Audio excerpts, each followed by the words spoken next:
Hello, everyone. Hi, good afternoon. Welcome, everybody. So I think last time, as I remember earlier this morning, we had some folks maybe join us in the first 10 minutes of the meeting. So we'll go ahead and maybe get started with some introductions, and then hopefully they will get here in time to hear the content. But we're really glad to see all of you here, the interest in again, in these funds, these Title I funds out of the WIOA one-stop delivery system.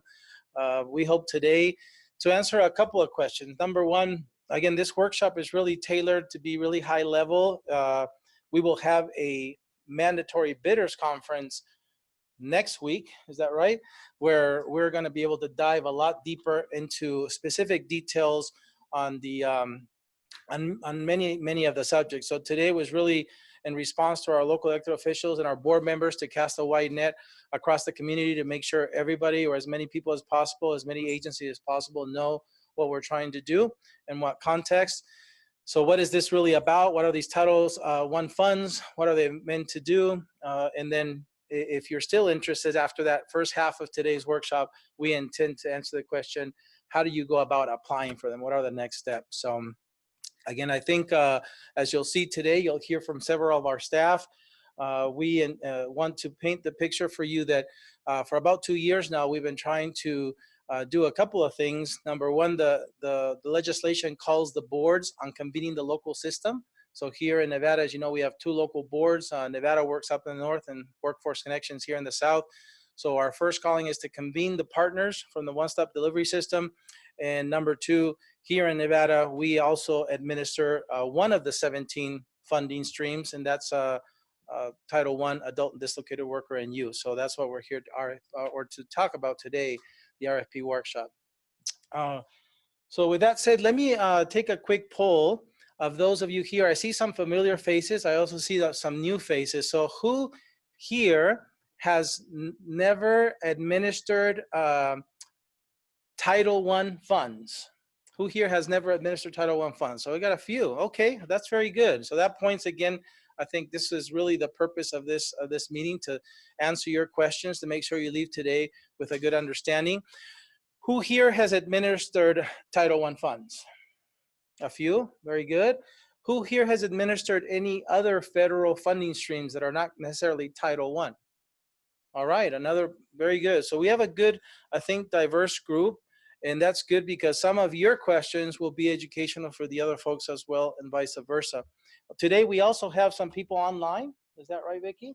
And they'll be asking questions as well. So with that said, and as you can tell today, we've already had a few join us. So welcome for those of you who have joined until now. I wanted to let you know we're going to have 2, again, sessions for questions and answers. So it's really important that you, if you have a question, write it down, because we're going to go straight through that section. We'll have 3 speakers that will tell you, what are these funds? If you were to get these funds, what's expected of you? And then we'll stop there. We'll have some questions and answers. And then we'll go on to say, okay, I'm still interested. I haven't left the room. How do I go applying for them, right? And so questions, write them down. Am I forgetting anything? No? Okay, then without further ado, I'm gonna pass it on to Brett Miller, our Manager of Strategic Planning and Analysis, to get us started. So I'm Brett Miller. So we're here today for RFP 101. How many of you all received an email blast or the flyer up on the screen? That's good.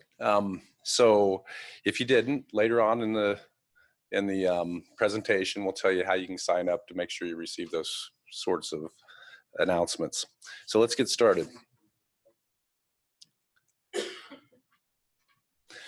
So our objective for the day is to go over in a high-level sense the workforce development system, the Title I employment and training programs that they offer, fiscal and administrative considerations associated with our funding, and then of course how to apply.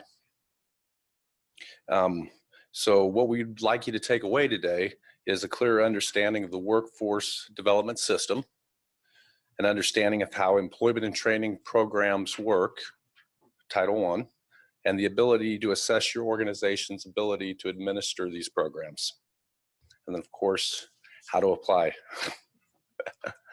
So our hope is to demystify the process, help you avoid some of the common mistakes, help you determine if your employment and training program is a good fit for our funding, and finally, so we can help people obtain employment.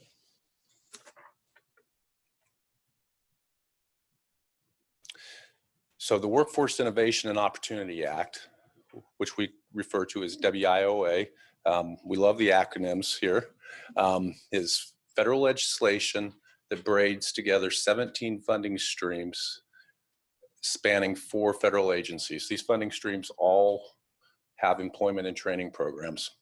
The agencies are the Department of Labor, Department of Education, Department of Health and Human Services, and the Department of Housing and Urban Development. They're designed to provide services in an integrated, collaborative fashion with a focus on service delivery through the American Job Centers, which are also called one-stop career centers here in the southern area. And the emphasis of the legislation is on local governance. So the 17 mandated partner programs form the one-stop delivery system. Give you a quick visual of what that looks like, the 17 programs, the one-stop delivery system in the center. So some of our system partners that you may notice are the One-Stop Career Center, which is next door here, the Job Connects, DETR, which is the Department of Employment Training and Rehabilitation, another acronym there, the State of Nevada Department of Education, and finally, Division of Welfare and Supportive Services. We have service locations across our service area, including the Comprehensive One-Stop Career Center, 3 Job Connect offices, the TANF Belrose office. TANF stands for Temporary Assistance for Needy Families, 8 library locations, and multiple other locations, including Nye and Lincoln County. Our local area consists of the 4 counties of Clark County, Esmeralda County, Lincoln County, and Nye County. The 17 counties in the north are our sister board, Nevada Works. Our local governance is provided by 2 entities. There's the Chief Local Elected Officials Consortium, which consists of elected officials from each of the counties, Clark, Esmeralda, Lincoln, and Nye. And then, of course, 4 municipalities, Boulder City, Henderson, Las Vegas, and North Las Vegas. And then we also have the local Workforce Development Board, which is a majority business composition with representations from labor and other community leaders. Together, they set the direction and vision so that at a local level, we can convene the one-stop delivery system and administer WIOA Title I employment and training programs. So what does convening the one-stop delivery system mean? So we start on a very high level with a couple of different documents. There's a local plan, and then there's the system MOU, which stands for Memorandum of Understanding. And what it does is it defines how the 17 partner programs deliver services together within a center context, and how we share costs. We also procure a one-stop operator to coordinate services in those centers. And we facilitate the cooperation and integration of our partner programs. Moving on to administering the WIOA Title I programs. The majority of our time at the board level here is providing technical assistance to our service providers. We want everyone that we fund to be successful, and so we put a lot of effort into that. We act as the fiscal agent for the money or the funding, which takes a significant amount of effort. We monitor our service providers every year. And then finally, the reason you're here, we competitively procure WIOA Title I employment and training providers for adults, dislocated, and youth. And we do that through an RFP, request for proposal, which is why you're here. And at this point in time, I'd like to introduce Robin Fields. She's going to tell you a little bit about our employment and training programs. Good afternoon. My name is Robin Fields, and I'm one of the program managers. The WIOA Title I program is here to provide employment, education, training, and supportive services that will increase job attainment, retention, and earnings for the participants. As a result, improving the quality of our workforce, increasing self-sufficiency, and meeting the needs of our employers. Title I has 3 different program types: adult and dislocated worker, and youth. Each of these programs have target populations. The adult or the dislocated worker program is directed towards those individuals who are unemployed and collecting unemployment insurance. The adult program looks at the underemployed, those individuals who may be working and are still not making a self-sufficient wage. Our reentry population, those individuals that might have a criminal background, our veterans, and persons with disabilities. In addition, one of the components is our eligibility. All 3 programs have a minimum eligibility requirements. In addition, they have specific eligibility for those programs. Our adult and dislocated workers minimum requirements are 18 years or older, authorized to work in the U.S., and selective service if they're male. Our youth program are broken into 2 separate programs. Our out-of-school youth, which look at those youth that are 16 to 24 and have barriers to employment and education. Our in-school youth are 14 to 21, low income, and again, barriers to unemployment or education. Our primary focus is on out-of-school youth. In addition to eligibility, each program needs a program design. The key components are assessment of need and suitability to our program, eligibility and enrollment. So you're going to look at those minimum eligibility components as well as the specific eligibility for each of the criteria. Career planning and guidance. This is where a participant and a career coach will sit down together and figure out their career plans for employment or training. Some of those trainings might be on-the-job training, classroom trainings, apprenticeships, or work experience. Participants also could receive employment services such as resume assistance, interviewing, or job referrals. Upon entering into employment or post-secondary if they're youth, participants receive 12 months of follow-up services. For the youth program, there are additional elements. Some of the ones I'm going to point out today are education. We look to help provide youth with assistance to getting their GED or getting into post-secondary. We also help them with work-based learning opportunities such as work experience, job shadowing, financial literacy, as well as leadership development.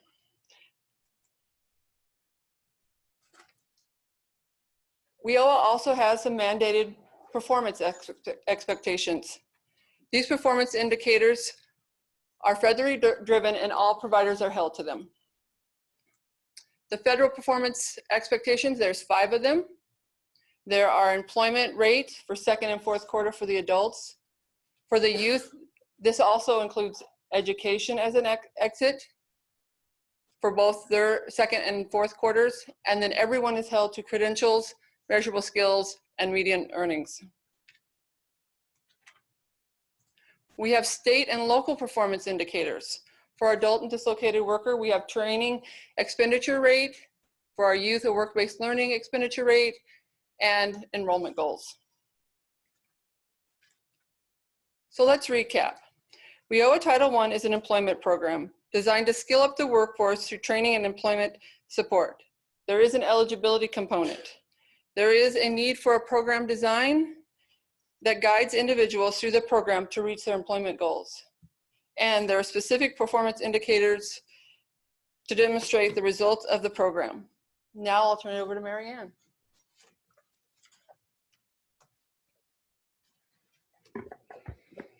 Thank you, Robin.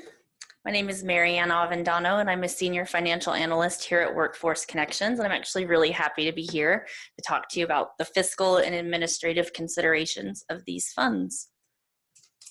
Right there. Okay, so as Brett alluded to before and mentioned, these are federal funds governed by the WIOA legislation. The types of awards that we make with these funds are called cost reimbursement agreements.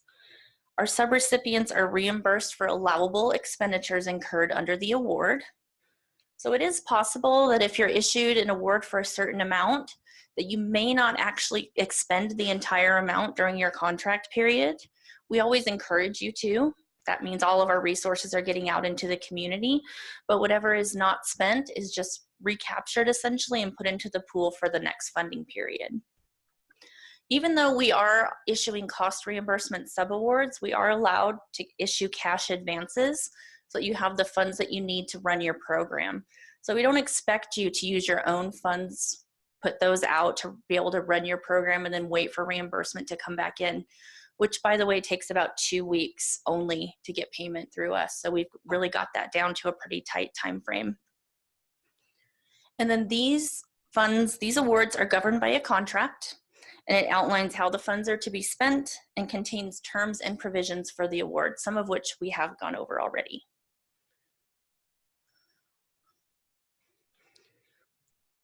Okay, so the funds originate at the Department of Labor, the Employment and Training Administration.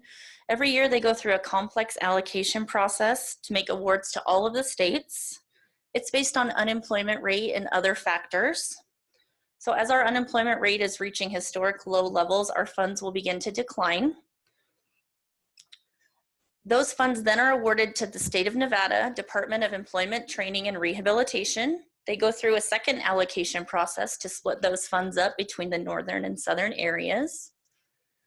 Then we receive our annual allocation here at the local area. And then we conduct competitive procurement actions to award subrecipients funds to carry out the purpose of the legislation, which is to help under and unemployed folks get self-sufficient employment. So, as I alluded, we get a yearly allocation of money. It's actually based on the fiscal year running July to June. We refer to each year as a program year. So the year we're currently in is PY18, beginning July 1st, 2018, running through June 30th, 2019. We run competitions at least every 4 years, sometimes more frequently.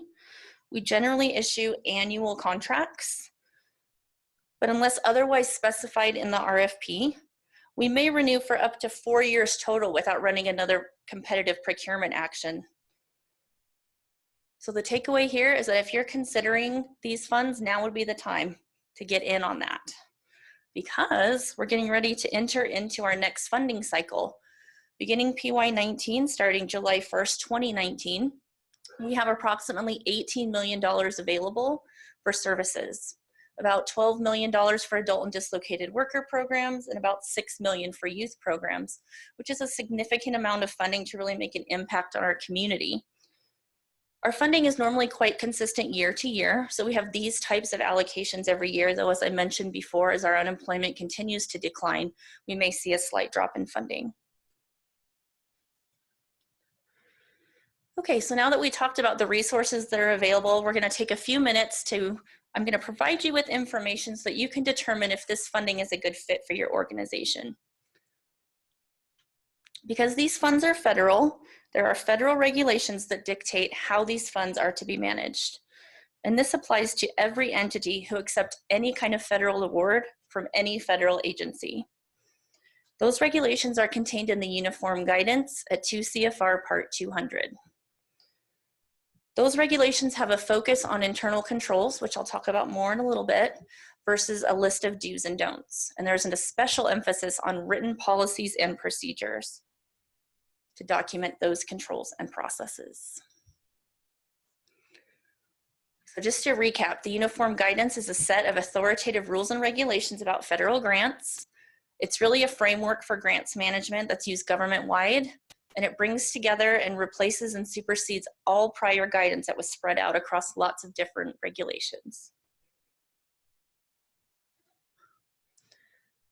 Okay, so let's talk a little bit more specifically about what those federal financial management standards are. The uniform guidance states that your systems must be sufficient to document your federal awards and expenditures and allow for timely and accurate reporting of financial activity under each federal award. There are 7 basic standards, and those are found at 2 CFR Part 200.302, which if you've never looked up a federal regulation before, you can Google it just like that and then wow all your friends at cocktail parties, right? Okay, so I'm just going to briefly cover what the 7 basic standards are. The first one is that you must be able to identify in your accounts all of the federal awards you've received and expended. You must be able to provide accurate, current, and complete financial results, as well as report on the accrual basis, which DOL requires, by the way. You must also have adequate records and source documents to identify the source and application or usage of those funds. Moving right on to number 4, you must show accountability for funds and assets that they're used for the intended purpose. And you must be able to show budget to actual reporting at any point in the grant award, especially important for keeping track of things. And number 6 and 7, I combined together because it has to do with written policies and procedures. Number 6 is a policy for managing advance payments, that you'll handle those properly. And 7 is a policy for determining allowability of costs. Speaking of costs, now's the time where we're going to talk about which costs are allowable under this award. Each local area could actually have different allowable costs. As a local area and state, we are allowed to be more restrictive than the federal requirements, but not less restrictive. So our policy FIS 02001 on our website lists all of our allowable costs. So you can go on there and get an idea of the types of expenses that you can build into a budget. In the grant world, there are very few non-federal awards that pay for overhead costs, right? A lot of them just don't want to touch that because it just doesn't look as good. So that's a really good thing about these types of funding. It can make them very attractive, is they can pay a lot of the expenses of your award. The feds really are concerned about paying their fair share of allowable costs. So conceivably, these funds could pay for all or the vast majority of the costs of running a program. Okay, so now that we talked about how attractive the funding can be, let's talk just a minute about fiscal capacity and if you can manage these funds, if you have the capability to do so. There are 3 main factors. The first is how strong your internal controls framework is to manage these funds. And that's your system of controls and processes to minimize errors, fraud, waste, and abuse. And that's for both programmatic and fiscal functions. The second is if you have capable staff to manage the fiscal requirements of a federal award. And the third is the other financial resources you may have to meet any additional needs of the program. So now we're going to talk a little bit about internal controls basics, just to give you a taste for what that is as you're evaluating your internal systems. There's really 7 factors to consider in an internal controls framework. The first is separation of duties, and that is where no single person has responsibility for an asset or a transaction through the entire cycle. So that's custody of an asset, authorizing its use, processing the transaction, recording it, and reconciling it. So for example, if you have petty cash in your organization, you wouldn't want a single person to hold the cash, distribute it, receive the receipts, log the purchases, reconcile the amounts remaining. You would want to divide up those functions to mitigate fraud, waste, and abuse. Second is periodic reconciliation. So regular monthly bank reconciliations done in a timely manner is very important, along with account reconciliations on a periodic basis. Access controls have to do with locks for physical assets and passwords for electronic systems. Physical audits are counts of physical assets like cash and inventory, and external accounting audits by independent auditors. The use of standardized forms, such as check requests and purchase orders that are pre-numbered, are good controls. Approval authority is very important, transaction limits, approval signatures, other approvals. And trial balances means using double balancing bookkeeping to minimize errors and ensure accounts balance, so using GAAP accounting. So how we doing? Feeling good about our little accounting lesson here today? Okay, I love accounting, so I'm excited about it anyway. Okay, so now let's talk about some fiscal staffing considerations you'll want to take into account. The first is that your staff that are managing these funds have sufficient education, at a minimum a degree in accounting and or equivalent skill level and experience with actually bookkeeping and or accounting. Finance does not, it's a related field, but it does not translate. And so we have seen some people with finance degrees really struggle to manage these funds. So you want a really strong accountant or bookkeeper looking after these. And you want to be sure that you're not using a volunteer, because these federal funds require significant effort and skill. And so you want to be sure that you have someone that's available to you to manage these funds. And this is an allowable cost under the award, so you can bill staff to the award. And you want to be sure you have appropriate oversight from upper management, your board of directors. And if you don't have sufficient resources to provide that oversight, you can always engage a contractor or auditor to do a double check for you. Pitfalls that we've seen in this is just underestimating what's required to manage these funds. Using a friend, family member, or volunteer. My sister's brother's uncle works at a bank, so we're just gonna get them to come by, and you know, we've seen that go horribly awry, so do that. And also just a lack of oversight, not realizing what's happening until things have gone really awry. So you just wanna be sure you're on top of things. A lot tougher to clean up later. Okay, so before we talk about the third component of fiscal capacity, I want to take a minute to just define what matching resources are. Those are additional resources that an organization might contribute to a federally funded program. And most federal awards nowadays require some kind of match. So you want to be mindful of that. And match is normally made up of two components. It could be in-kind resources, where you secure donations for something that you would have used your federal funds to pay for. So you get someone to donate you a building or bus passes or something like that. You really work those, you know, donation skills and fundraising skills. The second is cash, and that's where you use non-federal funds to pay for allowable program expenses that you could have billed to us, but you use some additional resources to contribute. Now let's talk a little bit more specifically about what those other financial resources can do for you as you're evaluating your capacity. So you need to think about the other grants you have, your in-kind resources, and your unrestricted funds, and how those can work together to ensure that you can meet any match requirements of the award, and that you have resources to pay for disallowed costs if that happens, right? Mistakes happen. You thought you'd be able to charge something to us, and for some reason you can't, so you need to have a way to pay yourself back for that, right? Because you won't be able to bill us for it. And you need to be sure you have sufficient cash flow. So even though we'll be able to advance funds to you if someone's out sick or forgets to turn in the advance request, you want to be sure you can make your payroll. These are all important factors to keep in mind. Okay, so now maybe you're thinking, maybe you're not, but maybe you are, wow, I just don't have the capacity to do this right now. I just really don't, but I have this really great vision, this really great program design that I want to see implemented. So maybe this is where you think about forming a partnership with another entity that has a much more established capacity, maybe a fiscal capacity.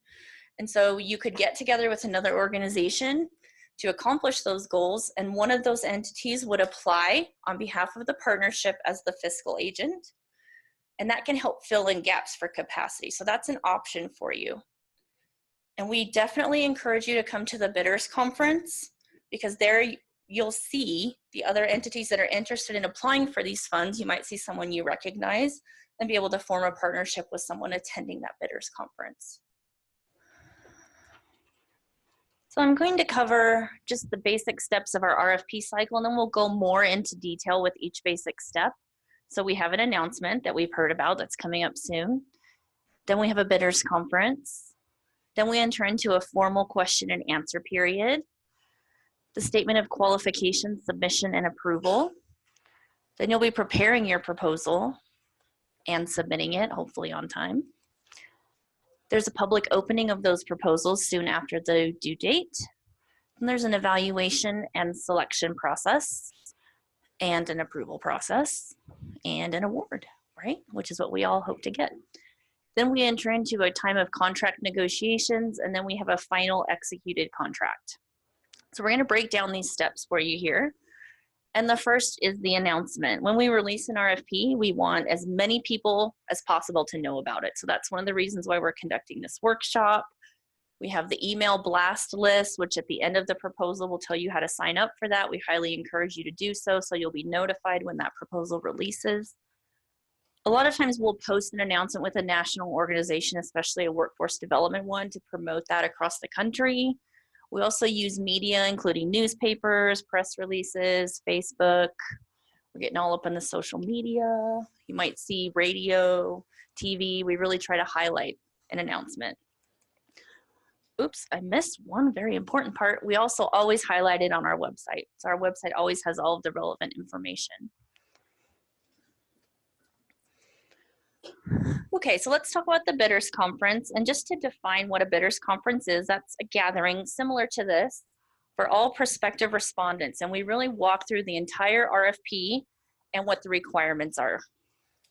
That normally happens 1 to 2 weeks after the release of the RFP, so you want to take note of that as soon as the RFP releases. You're able to ask questions verbally in a format much like this one, and most of the time get answers right away. So you want to be sure that you read the RFP prior to coming. You also might want to bring your own copy of the RFP. I can't guarantee we'll have them available in a printed version, so you might want to bring that with you. You want to take note that it is a mandatory attendance event. So if you fail to attend or send someone on your behalf, you won't be able to submit a proposal. So again, you want to be sure that someone either attends for you or that you attend yourself.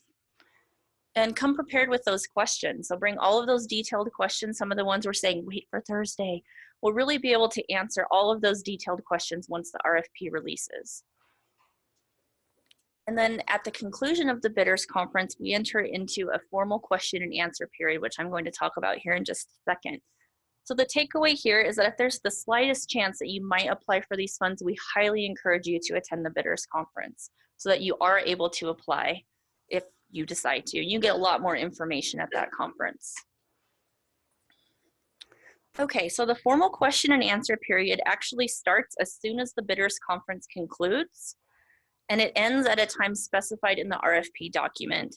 We always have a blackout period for questions so that you don't have to keep checking the website to make sure there's answers. You can just finish your proposal without wondering if an answer is going to come to a question that's going to cause you to rewrite everything. So you want to take note of that end date of the question and answer period. You also want to be very careful to not either intentionally or unintentionally engage in what's called ex parte communication. And that means it's just an attempt to get inside information or influence the outcome of an RFP action. And that's if you have one-on-one contact with any staff members, board or committee members, LEO members, or evaluators. A lot of times it's unintentional. People come up and say, oh, I want to ask you a question. And if an RFP is out, I'll say, what's it about? You know, I'll ask you, is it about the RFP? I'm sorry, I can't answer that question. So if we say that to you, that just means we'll redirect you to ask those questions via email, which will also be in the RFP document. We have a dedicated email for that. Just know that you will not get a direct answer. Those questions and answers will be posted on the website so that everyone has the benefit of hearing that question, seeing that question, and then getting the answer to it. So that's how that works. The next step in the process is the Statement of Qualifications, or SOQ. And that's a questionnaire with attachments submitted by an organization, and that helps us to assess the organization's capacity to manage a federal award. So in that document, we look at your organizational and staffing structure, your programmatic and fiscal history and capacity, your proposed service location, any pending legal issues, IT capacity, and your ability to secure the mandatory insurances. It is a pass-fail, and you're notified either way, both passing and failing, so you will get a written notification. And some of the issues we've seen in the past with failures are really in terms of organizations that just don't have sufficient capacity. So volunteer-only organizations with a really dedicated mission, but maybe no paid staff, or organizations who have a great idea, but have never actually conducted programmatic services in the past. So again, if that's the situation that you're in, you may want to definitely consider teaming up with someone. We do still highly encourage you to submit a statement of qualifications, even if you don't pass. We do give you feedback as to what we're looking for, so that can help you assess where you need to build up your capacity for the next funding cycle. And now I'm going to turn it over to Jeannie to talk about how to prepare your proposal. Thank you, Marianne. Good afternoon, I'm Jeannie Kennan. I am a program manager here, and I'm going to talk to you for the next few minutes about how to prepare your proposal and how to submit it, and then the evaluation process. So the first step is, again, attend that bidders conference next week. That's where you can start generating ideas for your program, do research. Also, we've heard a lot of talk today about partnerships. You can get a chance to talk with different people. Maybe you're not interested in applying for the fund yourself, but you're looking to partner with somebody that is, and you can bring a part of your program to their program. Plan ahead, always delegate, involve multiple staff in the process, plan for the unexpected illnesses, vacations, anything that could come up. Read the RFP carefully. There's going to be deadlines to meet, as well as certain formatting requirements. You would hate to have your proposal thrown out because you failed to follow a particular font, whether it's size or a typical font itself. And then turn those ideas into funding for your program. So just to recap, again, follow the instruction in all our RFPs for Title I services. There is a calendar, so make sure you read that carefully and coordinate with your staff on who's responsible for what pieces of the proposal. Give yourself plenty of time to review that proposal. You don't want to wait till the last minute. Actually, when I was on the service provider side, we had the organization I work for decided to tear apart their proposal the morning it was due, and they actually missed the deadline. So don't wait till the last minute to do that. And then double check your proposal, look for spelling, grammatical errors, does it flow?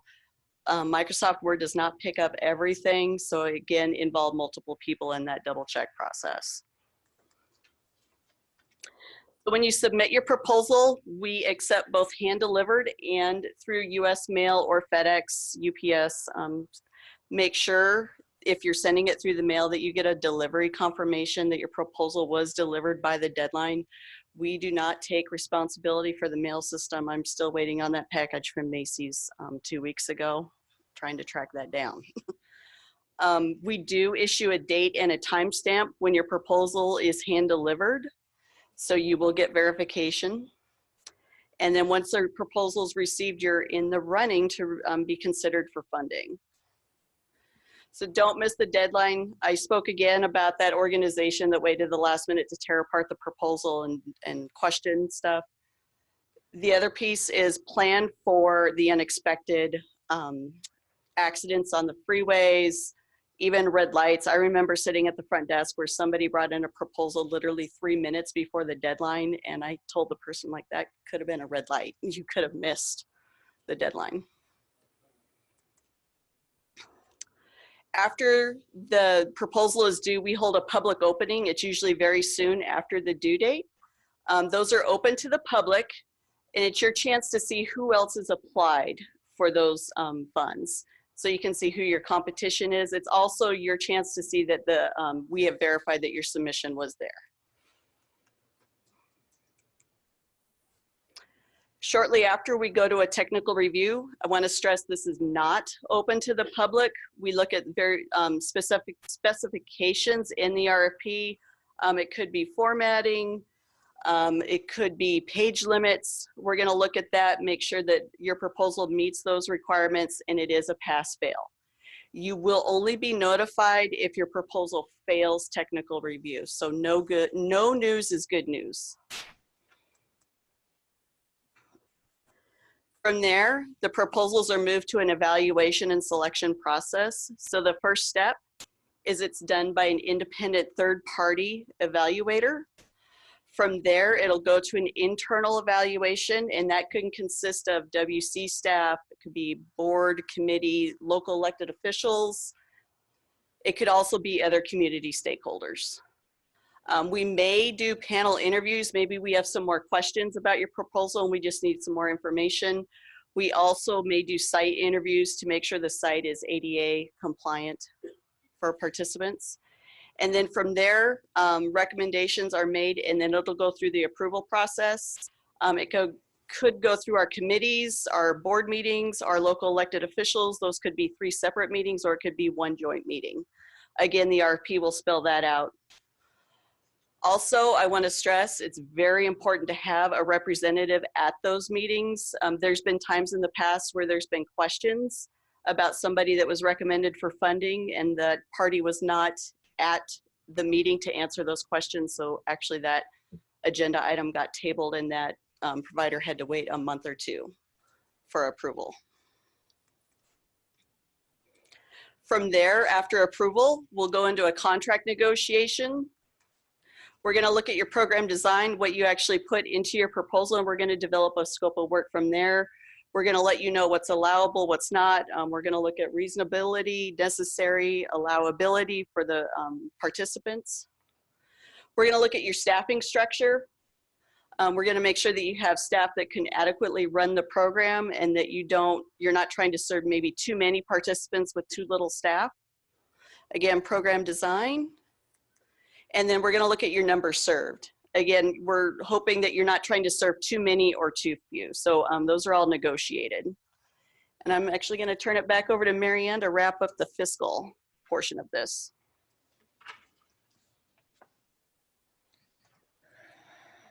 Thank you. It's nice to be back up here speaking with you.